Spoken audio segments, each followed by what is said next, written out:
Hello everyone guys, my name is Prashant and you are watching New Indian Era. So finally welcome back again। बहुत दिनों बाद यार, मैंने बहुत दिनों से देख रहा था, तुम्हारे कमेंट्स आ रहे थे, तुम्हारी पढ़ाई अच्छी खासी चल रही है। कुछ बच्चे पुराने वाली वीडियोस से मस्त धमाकेदार तरीके से पढ़ रहे हैं, कुछ बच्चे नए वीडियोस से पढ़ रहे हैं, एकदम बढ़िया अच्छी खासी तुम्हारी पढ़ाई चल रही है। पूरे महाराष्ट्र के बच्चे क्लास 12th में जितने भी साइंस स्ट्रीम में हैं, वो सारे न्यू इंडियन एरा से मस्त धमाकेदार तरीके से अपनी पढ़ाई को कंप्लीट कर रहे हैं। चाहे वो सब्जेक्ट फिजिक्स हो, केमिस्ट्री हो, मैथ्स हो एंड बायोलॉजी हो। यार तुम सब कॉलेजेस भी जा रहे हो बहुत दिनों से, और कॉलेजेस जा रहे हो तो वहां पर यूनिट टेस्ट एग्जामिनेशन आ रही है। बहुत सारे बच्चों के कॉलेजेस में टाइम टेबल आ चुका है, कुछों के तो शायद शुरू भी हो गए होंगे, कुछों के तो सिलेबस में मतलब बहुत सारा पढ़ के हो गया होगा। कुछ लोग बोल रहे हैं हमको यूनिट टेस्ट देना ही नहीं है, ठीक है। कुछ लोग, कुछ ऐसे बच्चे हैं मतलब कमेंट में कह रहे हैं भैया हम यूनिट टेस्ट दें कि नहीं दें, या हम लोग बैठ के अच्छे से आराम से घर में सेमेस्टर की पढ़ाई करें।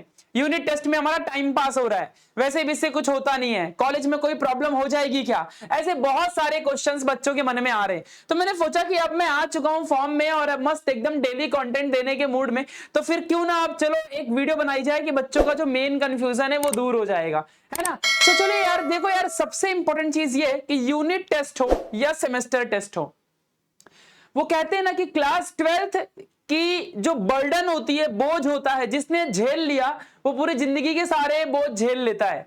सच में कह रहा हूं मैं, आप बिलीव नहीं करोगे, आपकी पढ़ाई की दुनिया में, एजुकेशन के फील्ड में क्लास 12th साइंस के बच्चे से ज्यादा किसी को बर्डन नहीं होगा।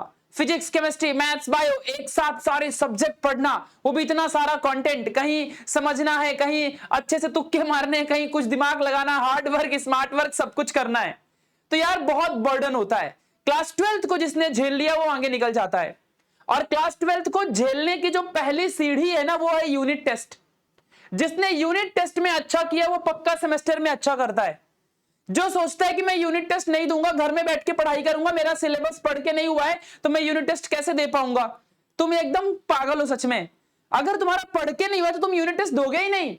मैं बिल्कुल भी ऐसा सजेशन नहीं दूंगा। और हाँ भाई, रही बात अगर तुम्हारे पापा का ही कॉलेज है तो फिर क्या ही टेंशन है, फुल मार्क्स तुमको मिल जाएंगे, है ना यार। अगर अपने मतलब समझ गए हो क्या कह रहा हूं, ठीक है। तो इस चीज को ध्यान देना। तो यूनिट टेस्ट हर एक बच्चे को देना है, मतलब यही सबसे बड़ा कंफ्यूजन है कि टेस्ट दें कि नहीं दें। देखो यार, टेस्ट एग्जामिनेशन का एक ऐसा चीज है जिससे तुम्हारी एबिलिटी इंक्रीज होती है। तुम्हें पता चलता है कि कॉलेज में टॉपर कौन है, तुमने कितनी पढ़ाई की है, तुम्हारे कितने मिस्टेक्स। देखो मैं दिखाता हूं, कितनी सारी चीजें आपको मालूम पड़ेंगी। यार तुम कितनी मिस्टेक्स करते हो, भले वो 20-25 मार्क्स का टेस्ट हो, तो इससे तुम्हारा ये बेनिफिट होगा कि तुमने कितनी पढ़ाई कर रखी है, तुमको कितना आता है, ये सारी चीजें तुम्हें पता चलेंगी। लर्निंग एबिलिटी, अब मान लो जैसे किसी किसी के यूनिट टेस्ट में 2 चैप्टर आ रहे होंगे, सपोज फिजिक्स का रोटेशनल डायनेमिक्स या करंट इलेक्ट्रिसिटी, है ना। किसके किसके कॉलेज में यूनिट टेस्ट में ये दोनों चैप्टर आ रहे हैं, current electricity and rotational dynamics, मुझे बताओ जरा एक बार कमेंट बॉक्स में। तो ये सारे चैप्टर तो हो ही चुके हैं, तो ऐसे बहुत सारे चैप्टर्स मतलब आ रहे होंगे, किसी किसी के इसमें कुछ और आ रहे होंगे। तो यार सबका तो यूनिट टेस्ट में सिलेबस नहीं हो पाता है, ठीक है, बट बहुत सारे कॉमन चैप्टर्स होते हैं वो हो जाते हैं, ठीक है। तो वो जो 2 चैप्टर है उनको तुम शिद्दत से कर सकते हो। यूनिट टेस्ट में रात दिन मेहनत करके आउट ऑफ निकालने की कोशिश करो। अगर तुम यूनिट टेस्ट में बेस्ट करोगे, डेफिनेटली तुम्हारा सेमेस्टर एग्जामिनेशन बहुत अच्छा जाएगा, बहुत बेस्ट जाएगा, सीरियसली बिलीव मी। तो यार इससे लर्निंग एबिलिटी बढ़ती है। तुमने यूनिट टेस्ट से ही डर गए, नहीं दोगे एग्जामिनेशन, सेमेस्टर का वेट करोगे, तब तो और खत्म कहानी हो जाएगी ना यार। इस चीज को ध्यान देना। तुम्हारी कैपेसिटी कितनी है, तुम कितना उखाड़ सकते हो। बोलते थे ना 11th में, मैं तो जेई दूंगा, मैं तो नीट दूंगा। समझ में आ जाएगा कि कितनी एबिलिटी है, क्या उखाड़ सकते हो, समझ में आ जाएगा। एंट्रेंस निकलेगा कि नहीं निकलेगा, पहले बोर्ड निकाल के दिखा बेटा। कितने सारे बच्चों का एलिजिबिलिटी क्राइटेरिया क्रॉस नहीं हुआ इस साल के 12th के बच्चों में, 45-50% नहीं निकलते, बच्चे सोचते जेई नीट देंगे। तो फिर वो प्रॉब्लम नहीं आनी चाहिए, इसलिए यूनिट टेस्ट अच्छे से दो। कॉलेज में भी अच्छा इंपैक्ट पड़ता है, टीचर समझ जाते हैं कि इस साल की बैच में हमारे 12th में टॉपर कौन लड़का होगा या लड़की होगी, तो उसको अच्छे फिर यूनिट टेस्ट मतलब अपना प्रैक्टिकल एग्जामिनेशन में, समझ रहे हो ना। हाँ, तो योर कॉन्सेप्ट पावर, अब आपको कितना कॉन्सेप्ट आता है, एग्जाम कैसे लिखनी है, प्रेजेंटेशन स्किल, कितना अच्छे से तुम प्रेजेंट कर पा रहे हो। कुछ बच्चे ऐसे होते हैं जो समझते तो हैं, उनको सब कुछ समझता है, लेकिन वो लिख नहीं पाते। सही बोला कि नहीं बोला, कमेंट में लिख के बताओ। हाँ भैया यही प्रॉब्लम है, इसके ऊपर एक वीडियो बना दूंगा। कहीं ना कहीं तुम वर्नाकुलर मीडियम से रहोगे, यानी कि इंग्लिश मीडियम, मराठी मीडियम से शायद रहोगे, मतलब हिंदी मीडियम से रहोगे, तो इंग्लिश में आ गए तो शायद नहीं समझता रहेगा। ये भी प्रॉब्लम बहुत बड़ी है इंडिया में आजकल, ठीक है। और तुम्हारी पोजीशन क्या है, मतलब क्लास के अंदर रैंक कितनी है, ये तुम्हें पता चलेगी। अगर तुम पेपर ही नहीं दोगे तुम्हारी रैंक कैसे मालूम पड़ेगी। तो ये जो मन में थॉट है कि यूनिट टेस्ट नहीं देंगे सेमेस्टर देंगे, इससे कुछ बड़ा प्रॉब्लम नहीं होगा। तो यार प्लीज, मम्मी पापा मार्क्स जान जाएंगे तो डांटेंगे, इस डर की वजह से पेपर मत दो, ऐसा बिल्कुल गलत डिसीजन है। पेपर तुमको देना है, बहुत अच्छी चीज है तुम्हारे लिए, ये बहुत सारी चीजें आपको ध्यान रखनी है। अब देखो रही बात सिलेबस की, तो सिलेबस जो है तुम्हारा वो तुम्हारा कवर होगा। अब जैसे कि मान लो 2 chapter, suppose for example organic का हैलोजन डेरिवेटिव, यहाँ का सॉलिड स्टेट, ये तुम्हारा अच्छा खासा चैप्टर अच्छे से हुए, ठीक है। तो ये चैप्टर तुम पढ़ लोगे ना, तुम्हारे कोई अच्छे से आएगा ना, यूनिट टेस्ट में अच्छा 4 डालोगे, अच्छे मार्क्स आएंगे तुम्हारे, तो ये तुम्हारा बहुत बेनिफिट है। समझ रहे हो मैं तुम्हें क्या कह रहा हूं, इससे तुम्हारा बहुत ज्यादा फायदा होगा, इस चीज को आपको ध्यान देना। तो हर एक बच्चा यूनिट टेस्ट देगा। कमेंट बॉक्स में बताओ ऐसा कोई है जो यूनिट टेस्ट नहीं देगा, सिर्फ सेमेस्टर देगा। वो ये सोचता है कि मैं घर में दिन रात बैठ के पढ़ाई करूंगा सेमेस्टर के लिए, डायरेक्ट सेमेस्टर दूंगा, यूनिट टेस्ट नहीं दूंगा। ऐसे कितने बच्चे हैं, जल्दी मुझे कमेंट में बताओ यार। ठीक है यार, ऐसे मत करना। तो सिलेबस की जहां बात आती है, तो अब हम थोड़ी सी बात करते हैं यार इंपॉर्टेंट चीजें। जैसे कि देखो आपको पता है कि जो कॉन्सेप्ट बैच है, जितने बच्चे कॉन्सेप्ट बैच से पढ़ रहे हैं हमारे, ठीक है, ये फ्री बैच है ऑन यूट्यूब। एंड एक है हमारी फोकस बैच, ये थोड़ी पेड बैच है, और ये हमारे ऐप के अंदर है, ठीक है। तो इसके अंदर तो अच्छा खासा सिलेबस कवर हो गया है। जैसे कि मान लो पहला चैप्टर रोटेशनल डायनेमिक्स फिजिक्स का, मतलब फिजिक्स में आई थिंक अभी टोटल 3 चैप्टर्स हो गए हैं। केमिस्ट्री के अंदर अभी टोटल 2 चैप्टर्स हो गए हैं। फिर उसके बाद अपना बायो के अंदर 2 चैप्टर्स हो गए हैं। मैथ्स के अंदर भाई, मैथ्स के अंदर मैथ्स 1 में 3 चैप्टर हो गए हैं। मैथ्स 2 के अंदर अभी फर्स्ट चैप्टर खत्म हो गया है, एकदम डिटेल में पढ़ा के, एक एक क्वेश्चन करवा के। 1-2 मैथ्स में अगर सिमिलर क्वेश्चन होंगे तो उसको होमवर्क तो देना अच्छी बात होती है, बाकी सारा एक्सरसाइज सब कुछ करवा के, ठीक है। ये सारी चीजें हो गई हैं। अब मैं भी आ गया हूं तो मेरे बायो के और भी चैप्टर खिसक जाएंगे मस्त, ठीक है। और हमने शुरू कब किया था, ये नहीं पूछोगे, लोग अप्रैल में शुरू करते हैं, हमने 17 जून को शुरू किया था, 17 जून को। और ये सारा सिलेबस नवंबर 30 के पहले खत्म होगा। तो ये फोकस बैच के बच्चे धमाका, हैंड रिटन नोट्स मिल गए, टेस्ट हो रहा है उनका, सब कुछ बराबर है। तो बढ़िया, एप्लीकेशन जानी है, डाउनलोड करनी है, कर लेना। कॉन्सेप्ट बैच के जितने बच्चे, ये फ्री वाले बच्चे, इनकी वीडियोस ना देखो जब आने लगती है तो पूरा चैप्टर धड़ धड़ धड़ लाइन से आता है, अब फिर बीच में 3 दिन स्टॉप हो जाती है। क्यों? क्योंकि इसमें रिकॉर्डेड वीडियो दे रहे हैं हम लोग, वीडियो रिकॉर्ड करते हैं, तो रिकॉर्ड करके एडिट करने में टाइम जाता है। अभी देखो मैंने 3 दिन तक वीडियो नहीं डाली होगी, आपने देखा होगा शायद, है ना। वो 3 दिन क्यों? क्योंकि एडिटिंग चल रही थी। अब आप देखो कल आपको रात को एक फिजिक्स मिली होगी, अब धड़ाधड़ फिजिक्स के 10 दिन मिलेंगे, वो चैप्टर खत्म हो जाएगा, पूरा रिकॉर्ड कर लेते फिर डालते हैं। अब देखो मैथ्स शुरू हो गया तो अब लगातार 10 अगस्त तक मैथ्स आपको 7 बजे डेली मिलेगा कॉन्सेप्ट बैच में। मैथ्स 1 के 3 चैप्टर उड़ जाएंगे, मतलब अच्छे से पढ़ा देंगे। और डिफरेंशिएशन शुरू होगा बेसिक से, है ना। बिना ट्रिग्नोमेट्री के डिफरेंशिएशन अगर कोई शुरू करता है ना तो वो पागल है, नहीं पढ़ा पाओगे, समझ में नहीं आएगा तुमको। कितने बच्चे टॉपर होगा, 1-2 कोई समझ लेता है, बाकी सब नहीं समझ पाते। बिना ट्रिगो के डिफरेंशिएशन कैसे सीखोगे यार? Sine cos tan cosec cosec नहीं आता, चल दिए डिफरेंशिएशन सीखने, ठीक है। तो जो कॉन्सेप्ट बैच है इसके अंदर फ्री कंटेंट है, पूरा फ्री कंटेंट है, ठीक है। हम लोग इसको मस्त 5 से 6 घंटों में प्रॉपर कॉन्सेप्ट सिखाते हैं। तो जो बच्चे अफोर्ड नहीं कर सकते, 3 से 4 हजार का प्राइस भी वो फ्री में पढ़ सकते हैं, ठीक है। बस यहाँ पे वीडियो सेशन आपको मिलेंगे, मस्त फोन रखने का, नोट्स बनाने का, लिखने का, पढ़ने का, आगे बढ़ने का।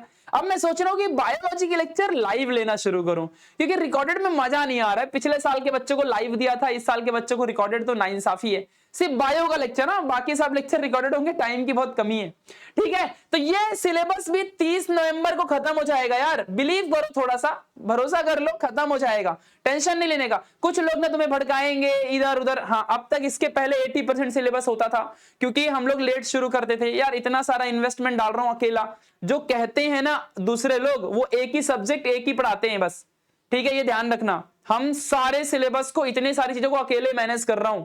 इतनी इन्वेस्टमेंट कोई टीचर यहाँ फ्री में नहीं पढ़ा रहा होता। इतना सब कुछ लगाना है तो थोड़ा बजट, प्लानिंग, स्ट्रेटजी सब करनी पड़ती हैं, और बीच में भी अचानक से गायब हो जाते हैं लोग, तो फिर प्रॉब्लम हो जाती है, समझ रहे हो। तो वो सब कुछ होता है, तो तुम्हारा साथ और सपोर्ट है, थोड़ा भरोसा है, तो सब कुछ है यार। तो नवंबर 30 के पहले इस साल का पूरा कॉन्सेप्ट बैच क्लियर हो जाएगा, ठीक है। और सिलेबस पूरा होगा, देख लेना। देखो मैथ्स कवर हुआ ना, तो फिर मैथ्स की जगह में फिजिक्स के ज्यादा लेक्चर आएंगे, तो कहीं ना कहीं नवंबर 30 तक हो जाएगा, बिलीव तो करो। जितना पढ़ाया पहले उतना क्लियर करो। आगे के लिए मत दौड़ो। तुम्हारे दोस्त का 5 चैप्टर हो गया, बोलोगे मेरे दोस्त का 5 चैप्टर हो गया, उससे एक क्वेश्चन पूछो, बोलो बेटा what is moment of inertia, parallel axis theorem को प्रूफ करके दिखा। व्हाट इज इनर्शिया पूछ लो बस, व्हाट इज एंगुलर मोमेंटम पूछ लो बस, बता दिया तो बता देना मुझे। 5 चैप्टर पढ़ने से नहीं होता है, क्वेश्चन कितने आते हैं वो मैटर करता है, इस बात को ध्यान रखना। कितने क्वेश्चन तुमको आते हैं वो मैटर करता है। अभी तुमसे कोई क्वेश्चन पूछ लेगा, चल बता, लिख के दिखा फिंकल-स्टीन रिएक्शन, लिख के बताओ। हेलोजिनेशन के कोई 4 रिएक्शन लिख के बताओ। नहीं आता होगा उसको, 10 चैप्टर पढ़ने से होता है कि अच्छे से आने से होता है, तुम मुझे बताओ कमेंट में। तो वही चीज होती है ना, कॉन्सेप्ट बैच इज पावरफुल। तो ठीक है, इस चीज को ध्यान देना। तो 30 नवंबर तक दोनों के सिलेबस हो जाएंगे, फिर उसके बाद धमाकेदार न्यू इंडियन एरा का 1 शॉट लेक्चर, समझा क्या? ध्यान देना अच्छे से। तो ये सिलेबस है, ठीक है, तो ध्यान देना अच्छे से, सब कुछ बढ़िया आते रहेगा, बस पढ़ते रहो अच्छे से, ठीक है। चलो कुछ एक चीज और बता दो, थोड़ा सा अभी इस टाइम पे आपको पता होगा कुछ ऑफलाइन का सेटअप किया है, तो उसमें बिजी था ना यार, इस वजह से थोड़े वीडियो लेट, और थोड़ा मैं खुद भी गायब रहता हूँ, क्योंकि मेरे को ही सब मैनेज करना है, तुम्हारे प्रशांत भैया को सब कुछ ध्यान देना है, करना है, तो थोड़ा सा तो चीजें होती रहती हैं। तो इसके लिए यार ऑफलाइन सेंटर्स भी हमारे ओपन हो चुके, थोड़ा देख लो अगर देखना है तो। ये हमारे ऑफलाइन सेंटर है, मानपाड़ा में ओपन हुआ है, ठीक है। यहाँ पे सारे बच्चे बैठे हैं, ये ओरिएंटेशन था शायद, ठीक है, और ये मैम पढ़ा रही है ना, मस्त एकदम डिजिटल क्लासरूम है, मस्त है ना, तो अच्छे से आप लोग पढ़ सकते हो। ये हमारा एप्लीकेशन है जहां पे आप फोकस बैच ज्वाइन कर सकते हो, ठीक है। तो ये सारी चीजें आप बढ़िया जाओ प्ले स्टोर में इंस्टॉल करो और मस्त अच्छे से पढ़ना शुरू करो, ठीक है। So guys, thank you so much for watching this video. सभी बच्चों को यूनिट टेस्ट एग्जामिनेशन अच्छे से देनी है। अगर किसी को कोई भी प्रॉब्लम है, डाउट्स है, तो मुझे कमेंट में जरूर बताओ। अगर तुम्हारी कोई प्रॉब्लम है, तुम्हें समझ में नहीं आता है, लर्निंग नहीं होती है, या कोई और टॉपिक पे वीडियो चाहिए, कुछ भी क्वेरी हो, मैं तुम्हारे लिए खड़ा हूं। बस कमेंट लिखो, उसके ऊपर वीडियोस आना शुरू हो जाएंगी। तुम्हारे लिए न्यू इंडियन एरा खड़ा है, न्यू इंडियन एरा की पूरी टीम तुम्हारे लिए खड़ी है। बस तुम्हारा भरोसा और तुम्हारी हिम्मत, कभी हार मत मानना। वो कहते हैं ना, कोशिश करने वालों की कभी हार नहीं होती, और जो कोशिश नहीं करता उसकी कभी जय जयकार नहीं होती। जीवन में कुछ अचीव करना है, सब चाहते मैं अंबानी जैसे बन जाऊं, लेकिन अंबानी तक पहुंचने के लिए जो वो हार्डवर्क करनी है वो कोई नहीं करना चाहता। तो ऐसे थोड़ी तुम जीवन में आगे बढ़ोगे। सब बोलते हैं मैं पैरा कमांडो बनूंगा, मैं बिजनेसमैन बनूंगा, मैं आर्मी ऑफिसर, मैं आईएएस ऑफिसर, मैं साइंटिस्ट, मैं इंजीनियर, मैं आईआईटी, मैं डॉक्टर बनूंगा, लेकिन वो करने के लिए जो त्याग, जो सैक्रिफाइस, जो मेहनत करनी है, वो कोई करने रेडी नहीं है। लगे रहते हैं रात रात भर इंस्टाग्राम में चैटिंग करने के लिए, लगे रहते हैं रात रात भर व्हाट्सएप में हाय हेलो बाबू सोना, खाना खाया कि नहीं खाना खाया। अरे बाबू खाना खाएगी और तुम्हें निकालेगी भी, पर तेल ही निकल पड़ेगी तुम्हें, तुम्हें उठेगा नहीं। तो इस बात को ध्यान देना अच्छे से। तो मेहनत करना शुरू कर दो, हार्ड वर्क करना शुरू कर दो। जीवन में अगर आगे बढ़ना है, सक्सेस को पाना है, कुछ अचीव करना है, कुछ उखाड़ दिखाना है, मां बाप के सर को अगर ऊंचा करना है, तो तुम्हें अब रात दिन बराबर हार्डवर्क करनी पड़ेगी, लगातार हार्डवर्क करनी पड़ेगी, मेहनत करना पड़ेगा, जोश के साथ, बिना डीमोटिवेट हुए, हमेशा मोटिवेटेड रह करके तुम्हें पढ़ाई करनी पड़ेगी, लर्निंग लर्निंग लर्निंग करनी पड़ेगी, तब जाके तुम जीवन में आगे बढ़ पाओगे, ठीक है। सो मिलते हैं अगले वाले वीडियो में, तब तक के लिए bye bye, take care, love you all lot.